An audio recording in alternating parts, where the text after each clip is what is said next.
Sospek sa pagpatay kang Karen K. Montebon na palgang patay human gipusil kagahapon sa hapon dito sa Getafe, Bohol.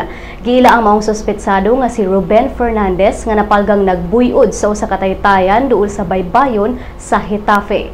Subay niining kalambuan gikumpirmar na sa kapulisan nga tulis ang motibo sa pagpatay sa 17 anyos nga accountancy student sa University of San Carlos. Si Fernandez mo'y live-in partner ni Jeneline Suon kinsa mo'y giingong suod sa pamilya ni Karen.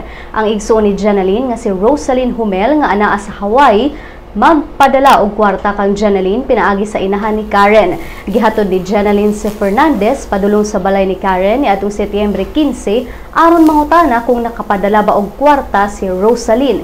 Mibiya si Fernandez ug Jeneline pasado alas 8 sa buntag sa balay nila ni Karen apan mihunong sa pagdrive si Fernandez sa may barangay Bangkal sa Lapu-Lapu ug gipakanaog niini si Jeneline tungod kay nahutdan daw kini og gasolina. Nagkita nagbalik si Fernandez ug Jeneline pasado alauna sa hapon ug niadtong higayuna aduna nay dala nga bag si Fernandez. Si Jeneline mitugan sa kapulisan nga iyang nakit-an ang DSLR, camera, PSP ug iPad sulod sa bag ni Fernandez. Matod sa hepe sa Lapu-Lapu City Police nga si Armando Radok nga ang kamera nga gikuha gikan sa kwarto ni Karen giprenda sa kantidad nga 5,000 pesos nga gigamit sa suspect pagpalit og illegal nga droga.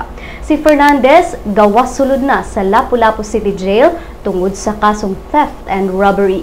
Samtang si Senior Superintendent Ray Lidon Lawas ang pangu sa Special Task Group nga nag-imbestiga sa kaso ni Karen, mingon nga imbestigahan sa Getafe Police ang motibo sa pagpatay kang Fernandez.